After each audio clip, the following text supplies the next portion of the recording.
Hey everybody, it's Ari Augustine with Craft Quest. Today we're going to be talking about connecting the dots of plot, and I'll give you to Maria. Hey guys, I'm Oh god. And then she immediately a reader. froze. It froze. Oh no. It's Anyway, okay. that's me in a nutshell. Move on to Justine. Wait, we didn't hear anything. Yeah, you Oh my froze. gosh. All right, then I'm Maria, writer, reader, editor, co-founder of Craft Quest, and we welcome you today to Plot Points. Justine, who are you? I'm Justine. I am a young adult writer. I'm an editor. I am a co-founder of the Inkwell Council, where we do edits for first 3 chapters for free. And that's pretty much me in a nutshell. I really didn't describe myself at all. No. Okay. Ari, who are you? I don't know anymore. I am a blogger at Ravenous for Reads, a co-founder of Craft Quest, and a writer of pretty much anything that I feel like writing. And that's it. Awesome. So today we're going to discuss connecting the dots of plot. So we're going to start off with a simple question. So what are the essential elements of a plot? Justine, do you want to start? This is kind of a scary topic. Oh, sure. Start with me. Um, so there's the steps of a plot and the elements of a plot. They're a little different. So you definitely need a good introduction to the character. You need strong characters. You need an inciting incident, something that sets the story in motion. There is plot points, key plot points, and you need conflict. So anything that your character struggles with, and a climax and a resolution. That's Awesome. that's what Ari, I got. you got it, girlfriend.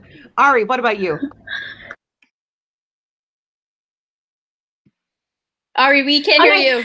I know. I hit unmute and then accidentally hit mute at the same time. I do agree with all that. I wanted to add the stakes along with the tension and the conflict and the inciting incident, as Justine already, you pretty much covered it all, Justine. I think when you're starting out with plot, you need to have kind of those mile markers. So you need to have twists and you need to have plot points. You need to have evenly distributed information, so decent pacing, anything to kind of keep it along. I think of it kind of like a marathon race where you've got like little markers as you go that you kind of need to hit, and depending on the race, they may be further apart, closer together. And kind of knowing your character, what they want, where they're going, where they don't want to go, and just kind of having an idea of that direction. So have like a map of where your story begins and where it's going to go, sort of. Maria. I think another essential element of plot is, I mean, we've talked about this in the past where we talk about tropes. And the ones that you want to keep versus the ones that you don't want to portray. And of course, there are tropes that have been done to death. We've talked about it extensively before. So I think definitely something you want to have is a list of tropes you want to avoid. Because when you take out your beautiful world building, when you take out your fantasy elements that you feel set your plot apart, set your manuscript apart from every other book out there, what you're left with are inciting incidents, plot points, plot twists, conflict, resolution that may actually be very mundane once you take out your world building. So I think definitely making sure that you have a list of tropes you want to either use or avoid, or like little pieces of information where your character is going to stand out from other main characters in other stories. So I think that's something else as well. So the next question is a definition and example game to give and define examples of the inciting incident, the first plot point, and a plot twist. So we actually had a little bit of discussion before we went on air today, because there's a lot of confusion, I feel, out there. And Justine brought this up before we went on air, particularly concerning the inciting incident. And I honestly feel that Justine gave, it's not so much a definition as it is an explanation of the inciting incident. I've definitely seen misinformation out there, particularly around some of these pitch contests over the last 12 to 18 months, where people were talking about having the inciting incident in the first page and people arguing back and forth about how it's supposed to be in the first 12% of the manuscript or the third chapter. But Justine explained it so well before we went on air that I'd love for you to give your explanation for us, Justine. So inciting incident, break it down.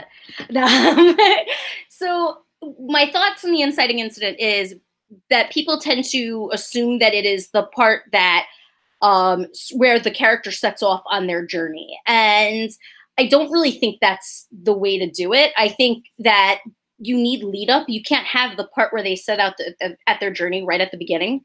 I feel like at the end of the intro to your world and your characters, that should be the point where the character sets off on their particular journey. I feel like your inciting incident should happen earlier than that. And that should be the spark that sets your character along on the path that they're going to go on. So the inciting incident is the moment that starts the chain of events that leads to your character going on that journey. So I was discussing my manuscript that had an inciting incident on the very first page, very first moment of the story, and it was too much because it was, okay, you're in there and the chain of events has begun, but you don't know why you care yet. So I ended up having to edit that to add more at the beginning to get to know the character beforehand. However, by the end of the first 5 or so pages, we saw that something was about to change, and that inciting incident is that moment where everything is going to start being different. This person's life is shifting, and then we follow it.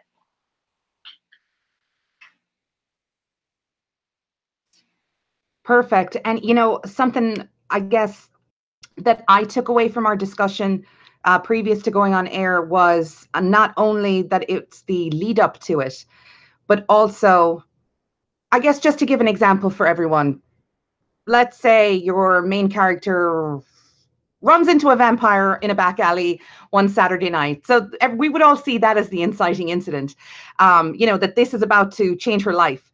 But even though that point, to me, that's a plot point. That's where her life is about to change. The inciting incident was her getting ready to go out that night, meeting up with her girlfriends. It's the journey to get to the point where she runs into Vladimir. I don't know. Ari, what do you think about this whole inciting incident debate?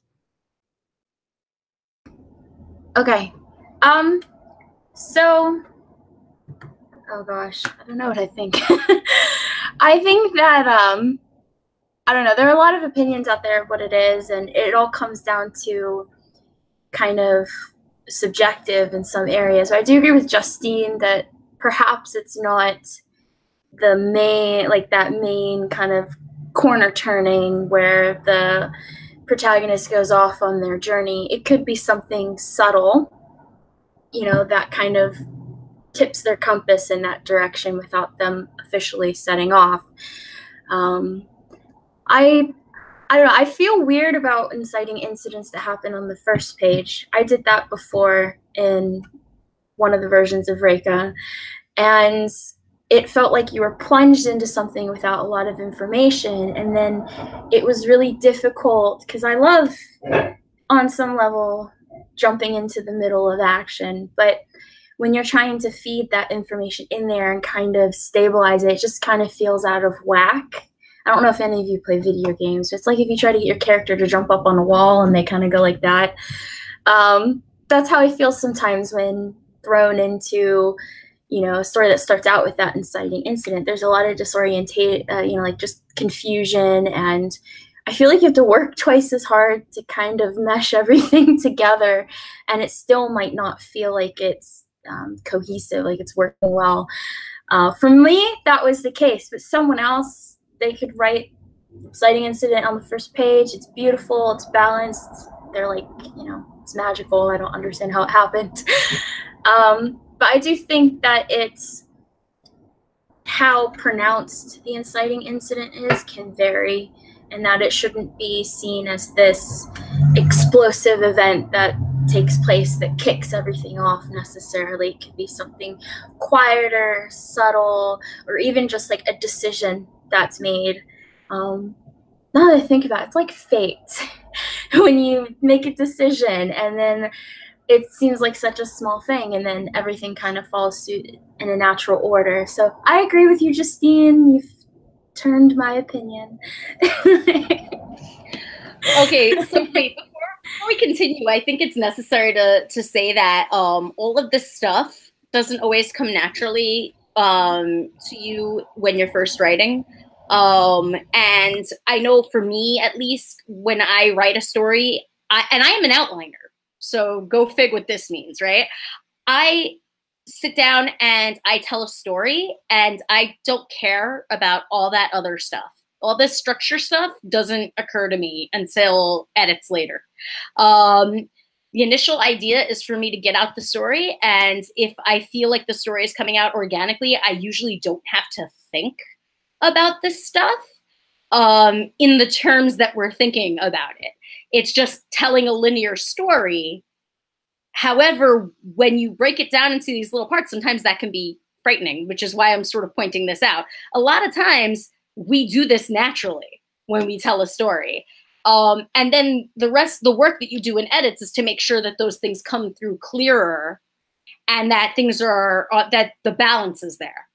But I think that a lot of the time when you tell a tale, if you're spinning a story, even when you're telling a simple story of what happened at work this day to your family, I feel like a lot of times we naturally include inciting incidents and plot points and turns and climaxes and resolutions in storytelling whenever we tell a story. And those things, we don't think of them that way.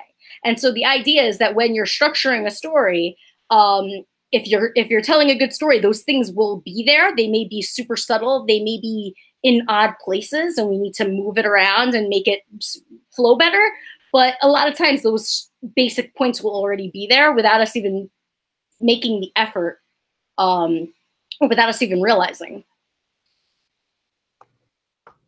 You are dead right. Because I am definitely, as we've discussed in the past, a pantser, and I don't really plot a whole lot. Now, I have tried to reform myself, particularly for my current manuscript.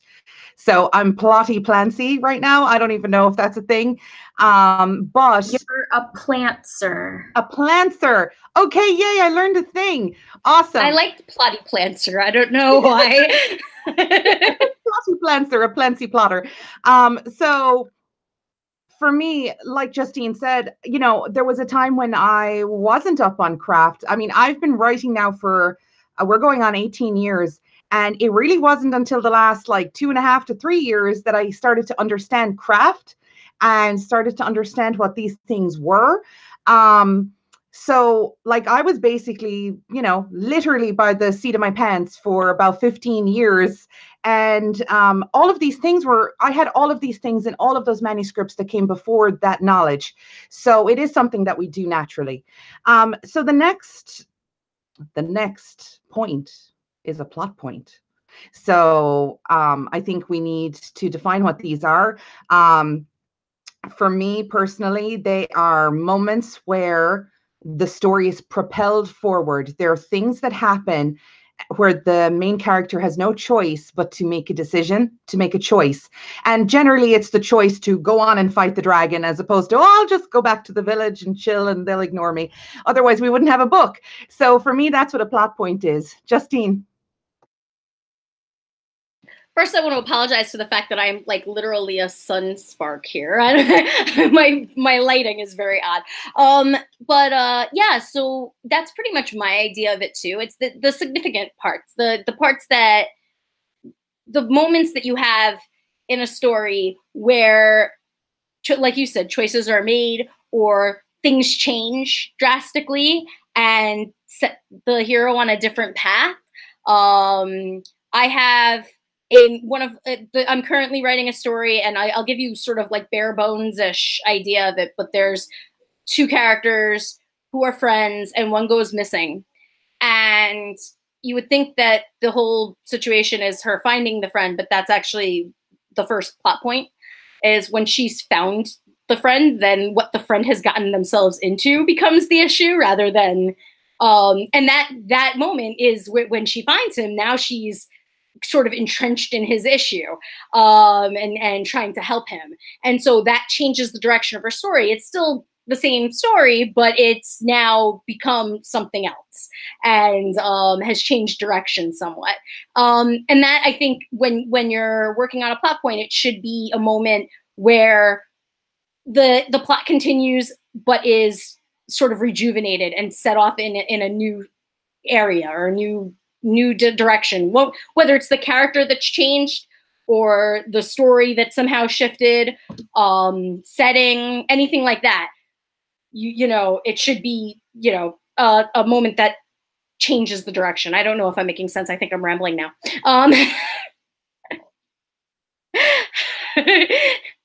I took it too far, man. I took it too far. Ari. So to go on with what you're saying, and to go on with my lovely visual of a marathon, would that be the people who hold the cups of water every so often to help kind of give you that boost to keep going? That's You're perfect. rejuvenated, it's refreshed, you're still on the track to success, but here's a little pick-me-up. So yeah, I feel like that's definitely what it is. Essentially, it has to be related to the story, though, too. You can't just, I think you touched on it, you can't just chuck something in and then have that be the plot point. You want it to be related to the conflict and the stuff that's going on. You kind of want everything to be a little bit related. Well, I feel like you want it to be related, but you want it to keep moving forward. You don't want it to be, it's not supposed to be something that stalls the story. So it's a cup of water on the marathon. And it's important too. Like I'm kind of on the opposite end. I tried pantsing, I think twice, and both times it backfired on me. Mostly because I get so crazy. I mean, Maria saw a bit of it once where I was like, I think the story I'm working on now had like 70 different things going on. And Maria's like, whoa, there's just way too much going on here. And so I had to kind of I had to actually go through and pick out stuff and hope that, and then I think I took out too much, and then I had to like figure out what was going on. So it's definitely not like an A to B kind of process, at least for anybody really, but for me, I have to kind of like be a little strict with myself, flexibly strict with myself, so that I can kind of keep in mind those plot points, because I am, like I said, you want them to be related, and I am somebody who would be like, oh, I just want to chuck this in because this sounds really great, and it'd be like a side story, like I'd go nuts with it. So I have to kind of have a little bit of a structure to keep it moving forward. When I wrote my first book, I knew nothing.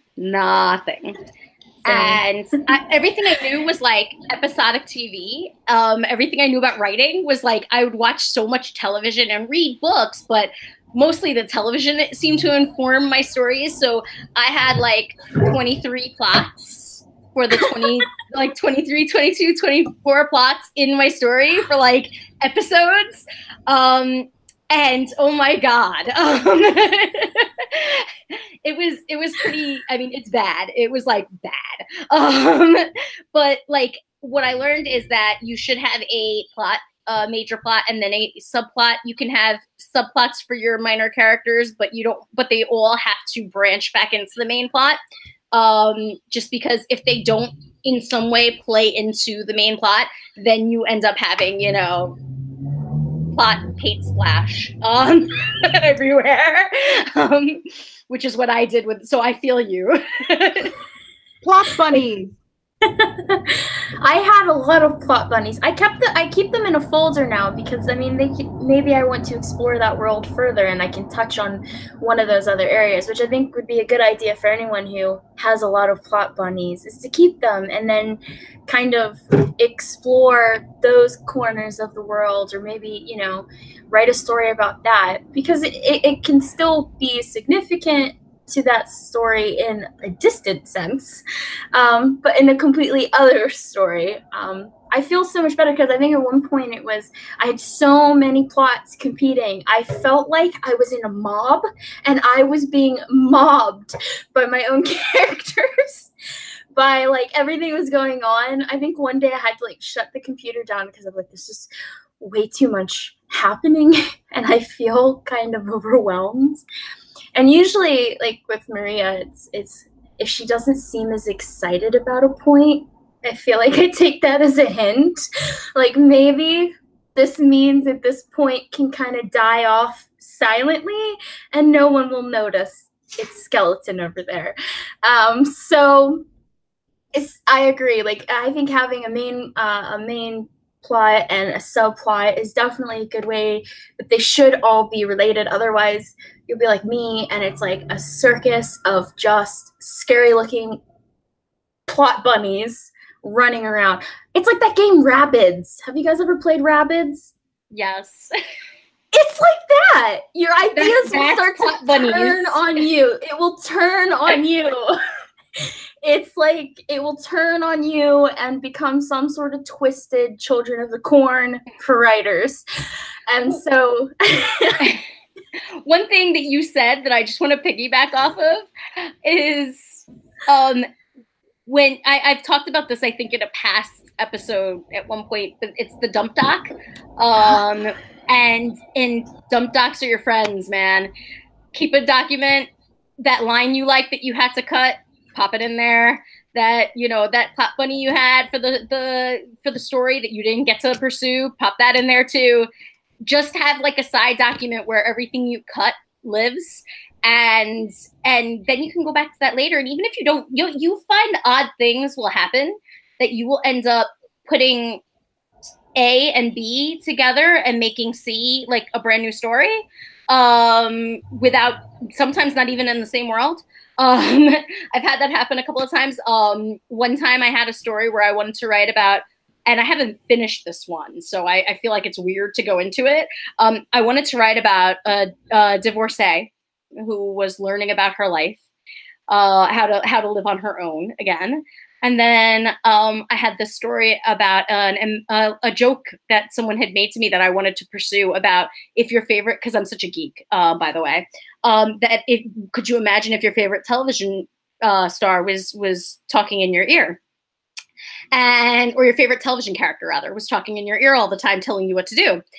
And those two were totally separate things. And I couldn't get the women's fiction story out because I tend to like weirder stuff, and I couldn't figure out what was wrong with it. And I dug into my dump doc, my general dump doc that doesn't belong to a story, and pulled out that weird talking in your ear thing that I had with the character and pushed those together, and it works. Like, I mean, I'm not really diving that deeply into it, but I have this divorcee character trying to figure out her life, and how she's doing it is that she has her favorite character talking in her ear, guiding her.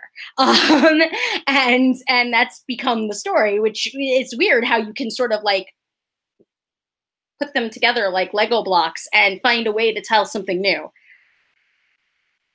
That was my whole anecdote. Sorry. I just want to add real quick that like you should never throw away any ideas ever. Like keep them in the dump doc. I think mine is called like the skeleton, or I don't know. It's like a graveyard. I think it actually says the graveyard, and that's where I just stick it all. And it's not like a real graveyard. It's like a pet cemetery essentially, where anything will come back at any point to get me. But like keep everything in this folder, and because like Justine said, you could go back, get inspired, find a way to kind of Lego block them together, and it's great. Plus, you might hate that idea today, or you might think that like you have to hack it off and throw it out. But the truth is that later that could serve a good, a decent purpose. And I don't know about you, but I always kick myself when I throw something out that, in the moment I didn't want or didn't need. And then later I'm like, oh, where's that thing? I had it. It was right here. Gone forever. So you don't want to be that person. Please don't be that person. But yeah, keep it. Just try not to have too many plot bunnies. They'll take over the world, and not in a good way. Love it. And we've actually gone completely off on a tangent. So I'm going to bring it back to the agenda because we actually have a lot of questions today. The next definition was for plot twist. I mean, I feel that that's self-explanatory unless anyone has a different definition. Those are the things that surprise the readers where something unexpected happens. Does anyone want to jump in there, or will we move on? Just one thing. Not too unexpected. Yes, not too unexpected. It cannot be out of left field and completely separate from the story. There has to be some idea. The murderer can't be someone we never met, or else it doesn't make sense. You have to, in some way, you have to be able to, if a plot twist happens, you have to be able to read the story again from the beginning as the reader and go, oh, and it was there the whole time. This still doesn't work. I don't get it. If you read it again, it should be like, oh, I love how they dropped in those little clues, and I didn't see it the first time, but now I do. You don't want to you don't want it to smack your reader in the head and knock their glasses off so they can't read anymore. You want it to be something that shocks, but in a good way. Yeah. Yeah, that's my only, because other than that, I think it is self-explanatory, but I've seen some plot twists in stories that are that's not a plot twist. That's just the plot doing whatever, just the plot just being weird. I want to jump in. Yeah, pursuing a plot bunny down the rabbit hole. Yeah, I want to add to that it doesn't always have to be a crazy twist either. It doesn't have to be killer clowns coming down and stealing your dog. It could be something simple. I mean, something that we experience in everyday life but never pay attention to that can still shock a person. I don't know. I always think of it as when a relationship sours and the person goes, where did it all go wrong? And then they look back to the past and they see the little moments that accumulate. It's the little things. So when you're doing plot twists, remember that you don't always have to add these big, obvious, glaring signs, unless it's comedy, and then that is funny. But you don't have to add them everywhere up until the plot twist. You don't want that. You want to put them in a subtle way, so that we're in that moment where we're looking back thinking, where did it all go wrong? And feeling, very emotionally invested, trying to figure out how the heck this horrible or great thing happened. So that's how I think about it, is your boyfriend cheats or your girlfriend cheats or someone dies. It's how could this have happened? And you look back and there are usually those little moments that we didn't think were important at all that mattered. I think in one of my really, really, really old works, it was just little weird words that were said every now and then that caused a response that no one really thought anything of, that later actually made a difference. So it doesn't have to be anything huge. You could hide it in this stuff, but people have to be able to go back and look at it and see it and kind of have retrospect, hindsight. But yeah, I don't think it has to be anything too crazy. I think sometimes people think, I have to make this really stand out and really original, and it has to be great, so I'm going to find the craziest thing that can happen. It does not all have to be I see dead people. Yes! Yes, it doesn't have to. And it doesn't have to be, you can...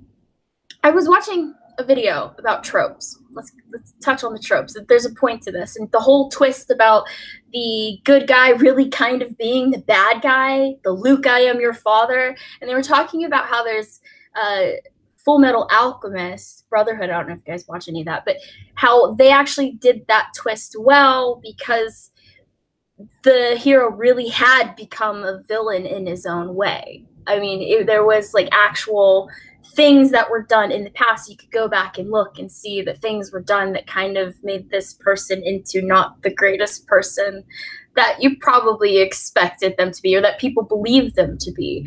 That caused a lot of emotional conflict, but you could actually go back and see the things that were done. And so it's something like that, you know, when it comes to anything in the story, especially the twists, you just have to make sure they make sense, and that people will not, so that people can go and see that they're justified in a way. Evidence. Leave evidence. Put fingerprints everywhere. I love it. And that actually leads us on to pacing. Now, there are two questions on here. What is pacing? What is conflict? And I think the two of them can kind of be mushed together, because without one, you don't have the other. So pacing is the speed at which your plot points occur. And I don't mean how far apart they're spaced or anything like that. I'm talking about the information that's fed to the reader to keep them interested. The minute their eyes glaze over, there's something wrong with your pacing. Or if nothing has happened for 50 chapters, there's something wrong with your pacing. So how do we keep the speed moving along? And that generally comes with conflict. And it's not the more conflict you have in your manuscript, the faster it's going to be, but it is where you place those points of conflict, those plot points. That's really going to keep the reader interested and keep them wanting to, you know, continue on reading and get to the end of the manuscript. I think that's all I have on that, because you guys can totally bash one of my earlier drafts of my last manuscript if you would like. I remember a comment in there from, I think it was Justine, it might have been Megan, of we are like beyond page 100 and nothing has happened. So Justine, take it away. I think it may have been all three of us at different points. That sounds terrible, but it's not 100% true. It wasn't that nothing had happened. It was that we didn't know anything yet. That was the issue. Things had happened, but we were still clueless. And it felt like we shouldn't be by that point. But the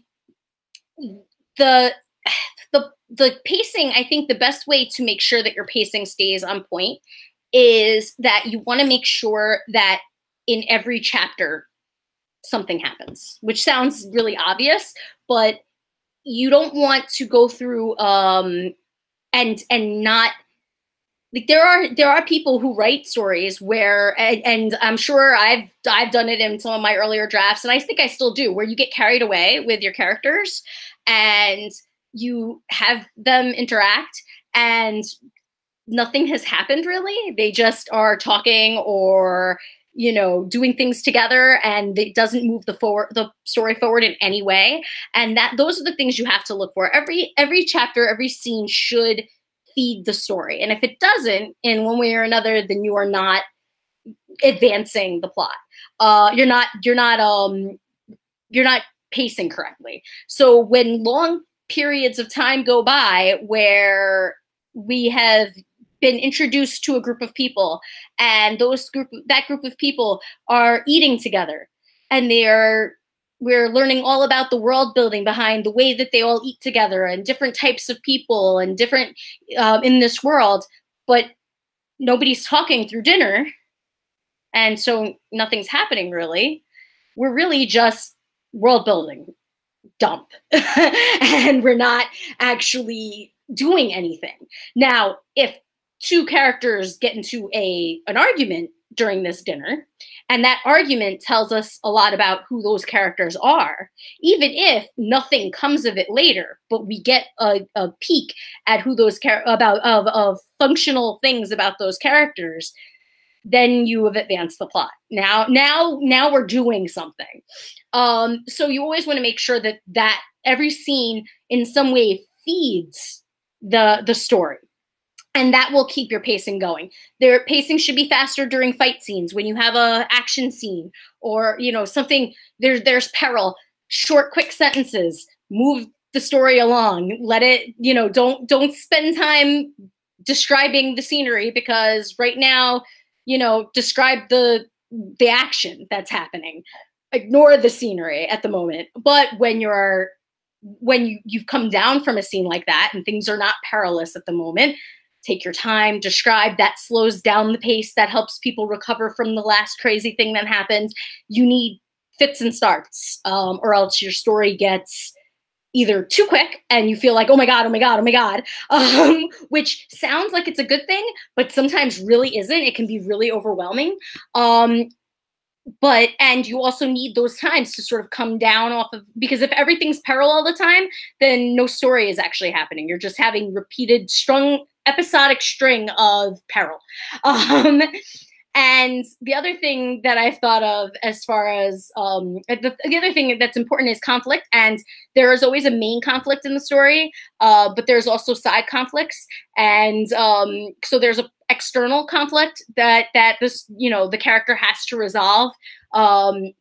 But I mean, you know, if let's say there's a rebellion, right? So that revolution has to play out in some way. And that's the external conflict of the story. And then you have an internal conflict of the story, which is, why is this character care? And what is it going to mean for this character when things shake out in the end? And then you have to worry about both of those, and they all should play out together. Your external and your internal conflict. And those moments are going to play into the important moment at the end, the climax, how everything explodes at the end. And as I like to call it, the shitstorm, my very professional language term of art there, the shitstorm at the end that leads everything to the end, to the resolution. You want those two things to meet there. And those are my 2 cents. Go ahead, Ari.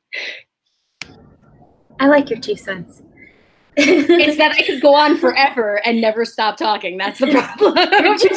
Your 2 cents goes a lot longer of a way than most of my money. So. I feel like it might be $20. I agree. I think that because I have fallen victim to the constant peril, and it just makes you feel depressed. Actually, it's like I think at one point, it was months ago, I started to feel hopeless for my character, because there's just no way out of whatever's going on. And you never want to feel that way, because when you start to feel hopeless, you never think of like the solutions that are there for your characters kind of go, and you just feel like crap. Yeah, I have a not a real world. I was going to say a real world, but like a pop culture reference here. Mm-hmm. The Walking Dead. Does anyone here watch that? Okay, well, I did before it went funky. Now, why did it go funky? It got really slow, and then nothing happened. Why did it get slow? Because nothing happened. And the only things that kept happening were horrible things. There you go. Died, and then Glenn died, and then he came back, and then he died again. And I feel like it was when, and now why is my brain shorting? I'm such a geek, and I can't think of this guy's name. The big bad at the end. I can't think of his name. Negan. Where did that go? When Negan showed up, as interesting as it was at first to be on that emotional roller coaster ride where he was killing people left and right, and that was interesting. But then after a while, it just sort of felt like, well, what are they ever going to do? Done. And then that was it. You lose your love for it, because it just feels hopeless, like you were saying, and there is no way out, or the way out just is bleak either way, and you just lose your love for it. I also think that they didn't flesh him out enough, because I feel like he'd be far more terrifying if he had moments of normality and you just don't know when he's going to lash out, because that would freak me out. But in a world of constant violence, you just kind of desensitize to it. It's like people who do live in a lot of war-torn countries who just kind of like, what are you going to do? You live here kind of thing. And that's kind of, so you want to evenly pace it up and down, have your high moments, and then like a brief breather. I can't speak today. You want to have a little breather afterwards. But I agree that every scene should serve a purpose, whether it's to reveal something about the character or to cast suspicion on someone, or to just show other kinds of conflict. You can have layers of conflict, but if you have like that main conflict going, you don't really get all the other ones coming out. You know what I'm saying? It's like if you put too much spice in your soup, you're not going to taste all the other flavors. Sometimes I feel like when I'm reading, there are other layers of conflict that you never hear or see because you just don't come down enough to experience it. You know what does that a lot? As again, geekness.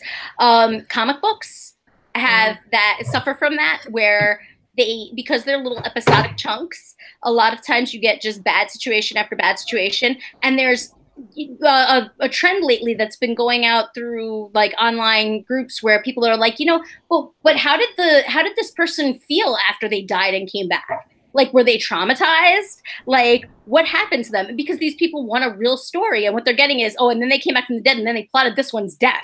And why did they do that? Oh, they were going crazy. Well, okay, so but what feelings were going on? Like, let's dive into this a little more. How did this affect the entire family of superheroes? Like, I mean, it sounds like I'm being silly, but it's true. Like, you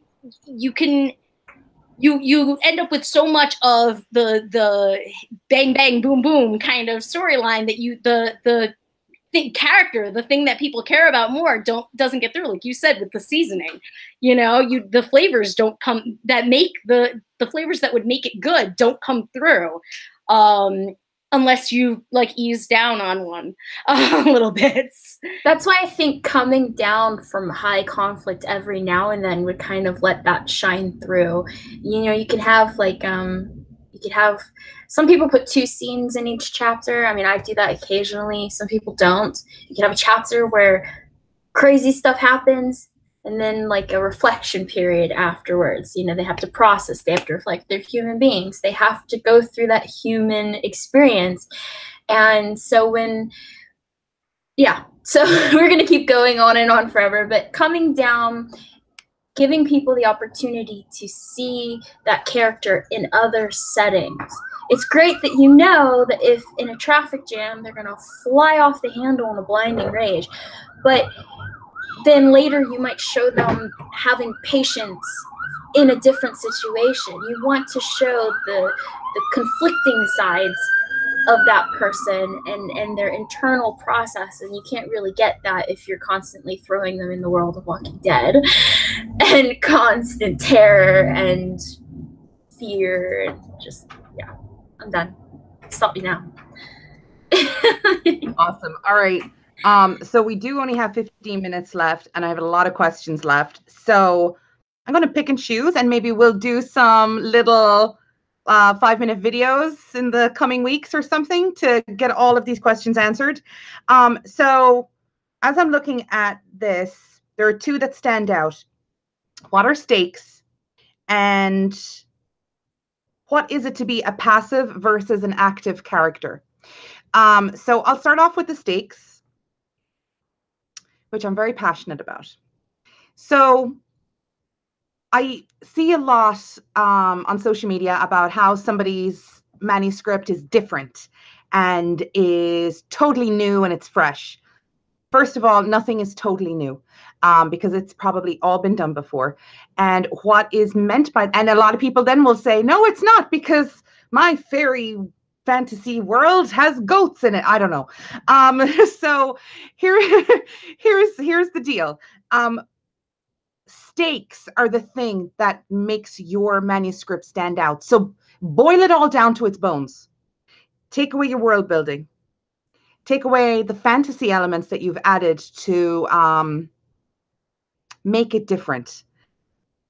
What do you have left? You have your plot points.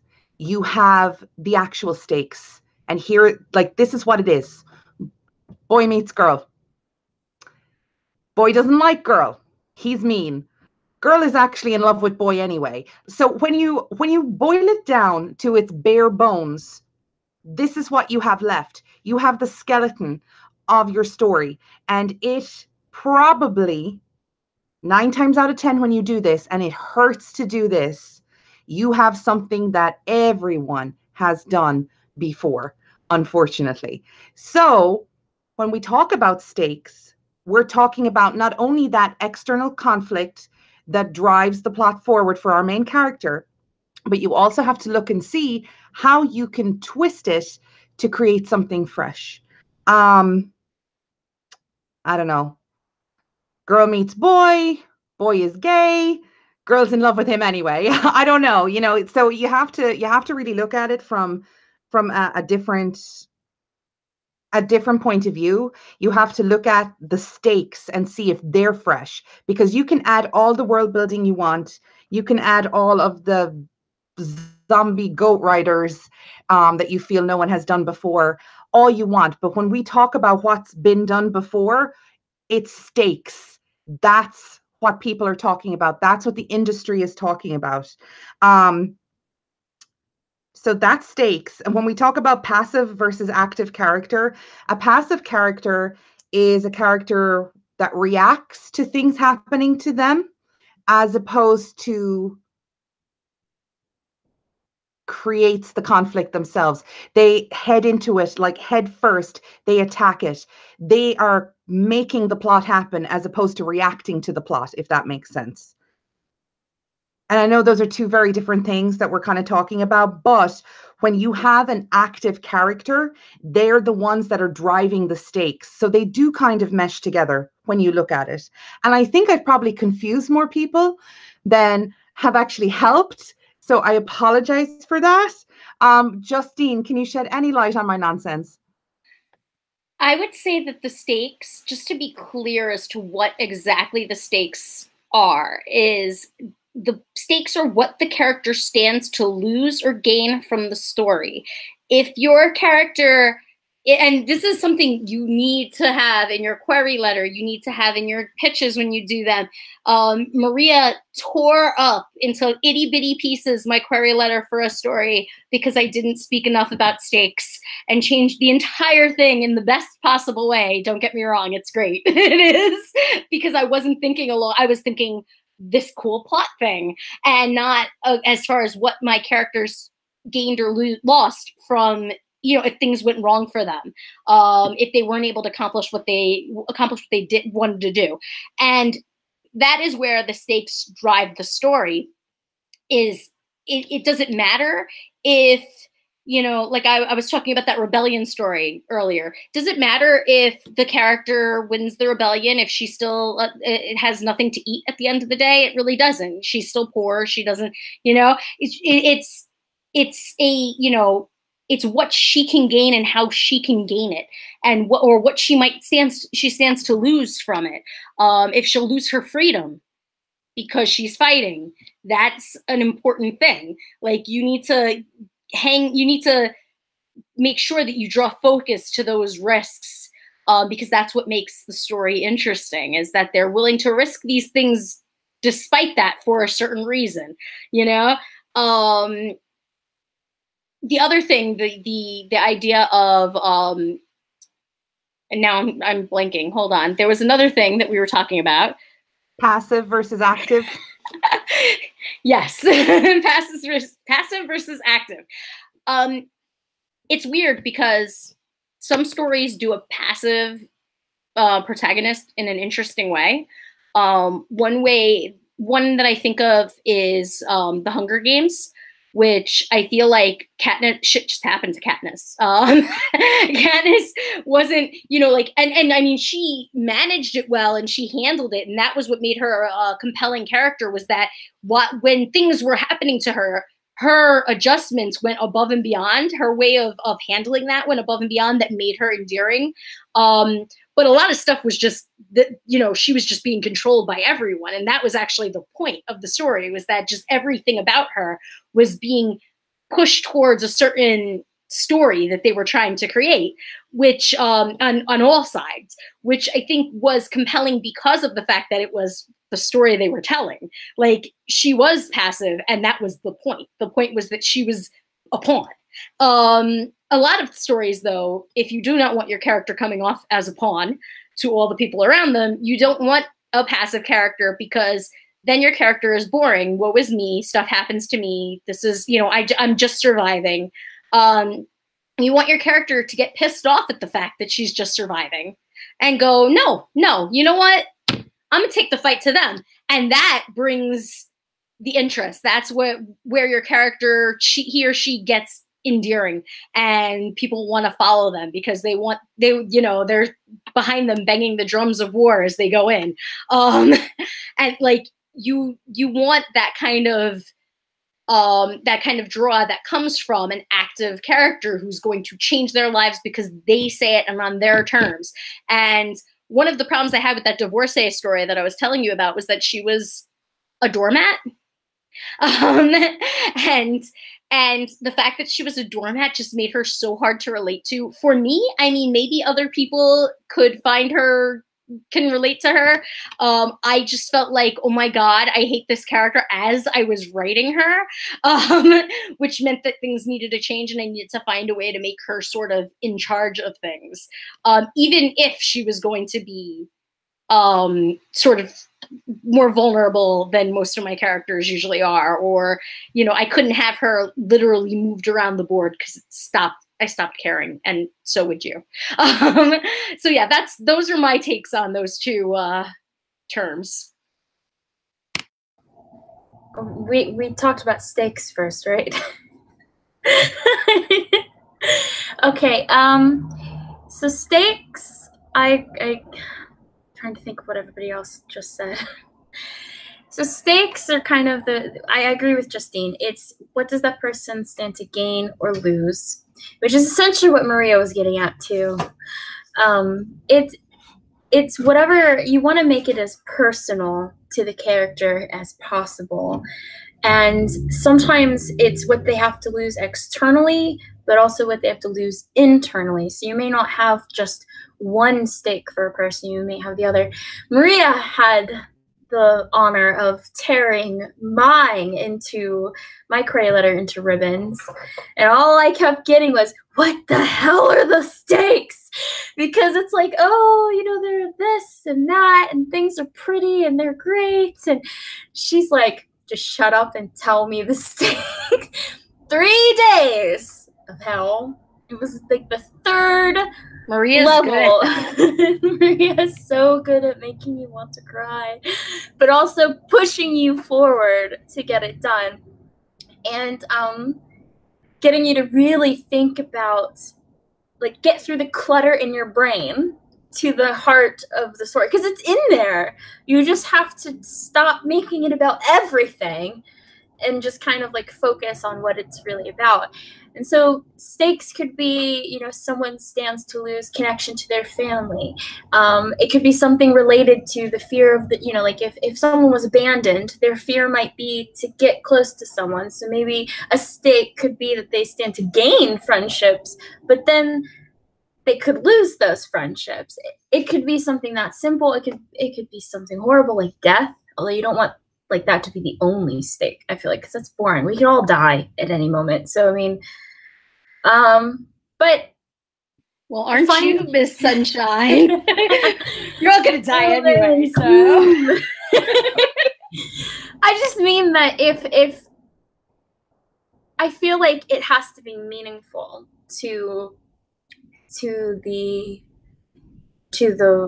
character. I couldn't think of the word. To the character. Yes, we are all going to die one day, but if that is the only thing that they're afraid of, yeah, everyone can relate to that, but what are they really going to lose? Is it all the opportunities that will go in the blink of an eye? Because it's not that they're losing their life, it's losing everything that would fill that life. So it's like not focusing on, so it's like I know I'm so doom and gloom today. I couldn't help it. It was just there. I had to. I'm the dark unicorn today. Thank you. No, happy dark unicorn. I'm like gleefully dark, so it's okay. I'm taking on Megan's person. Okay. She's missing, so you got to fill in. Got it. So I feel like the stakes really have to be personal because, yeah, big whoop, gonna die. What are you going to lose? Like, really lose? Is it going to be that loved one that you're never going to meet?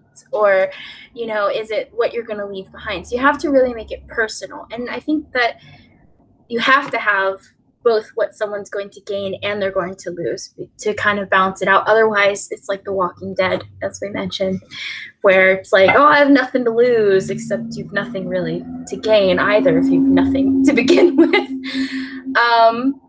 So yeah, that's it for stakes. It's just crap that you really, really want, but you're probably not going to get, or you have to really fight for. So stakes is just, it could be anything. And as for passive versus active character, I always think of passive character as the plot happens to them. They are the victim of the plot. They are swept up by the winds of the story and shoved in whatever direction, and they may whine about it and mope about it or complain about it, and occasionally they might put their foot down and say, I don't like this, but they still go with it. And I remember there was one story I read, and I'm not going to name it because I'm trying really hard not to be that mean, but where the protagonist, for 4 stories straight, no arc, she just was swept into this thing and just whined the whole time. Well, now I'm curious. You want me to say it? So when I was younger, I liked Hush Hush, and I can't imagine why I like it anymore, because Nora was just swept into it and the whole time whined and complained, and the biggest stake she had was that Patch was just not going to be with her. That was it. It was, I tried, you know, I used to like it, and at some point I was like, man, there's nothing is happening. And so you just get swept. I feel like that's a passive character because she never takes charge. She never owns her own feelings. She never actually steps up to the plate and says, Patch, you're a douchebag, you hurt me. She just forgives him and lets it go. She lets everything happen to her, and that bothered me. And other people may feel differently about it, but it bothered me. Versus active character, who they don't have to be active in a loud sense. I want to stress that. You don't have to be that character who takes up the sword and sticks him with the sharp end. You know, you don't have to be that person. You don't have to be the person leading the crusade. You know, your character doesn't have to be that loud character with a megaphone and steel boots and kicking down doors. You don't have to. But it could be a character that offers support to other people who are struggling, who actively goes and, you know, by active, I mean they're taking in what's happening to them and they're making a decision to do something about it, as opposed to just choosing to whine. They're going to do something. So it might be, my aunt's dying from cancer. I'm going to go and comfort other people in the hospital with cancer. Oh, look, I meet pretty cancer boy. And then the story goes on. Yeah. So, I mean, they're choosing to do something. They're interacting with the story. You guys are laughing at me. Why? Pretty cancer boy. I couldn't think of anything. I'm sorry. It's so doom and gloom. Happy doom and gloom over here. But, I mean, it's like, as long as they're choosing to do something and responding, actually processing and responding to what is happening and moving through the world, trying to find and make sense of it, even if it's in a twisted way, I feel like that is so much better. It's just easier to connect because they're behaving the way humans do. You know, some people may be passive, but they still have internal dialogue, and eventually they will crack and, you know, do something about it. Or they cope. They find ways to cope by doing whatever it is passive people do when they're angry silently. So yeah, I'm done. I could go on forever, but that's the difference for me. Can you tell we're like a trio of pretty tough people that we're sitting here like, what do passive people do? Why? What is this? I feel bad because it's like, I feel like, I don't know why, but I feel like I think of introverts every time. But that's because I'm so extroverted. I keep forgetting that they are the quiet, active people. And I was going to say Megan's an introvert. If Megan was here, she'd be like, hey. But I actually like introverts. I love introverts. I love hanging out with them, but I feel so bad for them because they probably suffer in my presence. Because I'm like grabbing their arm. Let's go do this. No. silent suffering. But yeah, I don't know what passive people do. They just let the plot happen to them. That's what they do. I kick down doors. I take They're the ones that go with you when you're pulling them places. That's what they do. Yeah, exactly. Oh my gosh. Well, it is 6 o'clock and we have been rambling for an hour. Oh. We do owe you guys the answers to a few more questions. So we will get together and figure out a couple of short videos to try and answer those. I apologize for my crazy nonsense on stakes. I don't know. It's something that I just can't. It's not that I can't wrap my head around it, but I have so many opinions about stakes that I was almost unable to like focus my energy. I apologize. This is the same person that completely rewrote a manuscript because when I was delving into my stakes for a query, I realized they weren't oomphy enough. So I rewrote the entire manuscript based on the stakes that I thought would be oomphy. So that's me, and I'm insane, and I apologize. But I forgive you. I know you do. And it turned out for the best, didn't it, Ari? So this has been Craft Quest. This has been all about plotting. Join us next month, date to be decided, where we're going to talk about editing and how it is so important. And if you're not editing, you're insane. So yeah, wait, the title is actually called The Realities of Editing and Why You Can't Escape Them. Love it. Because you can't. There's no escaping it. No escaping it. But anyway, this has been Craft Quest. It's been a pleasure, guys. Make sure and share our video on social media. And it will, of course, be archived after the live chat here for sharing later on. So thanks, everyone. Bye. Bye.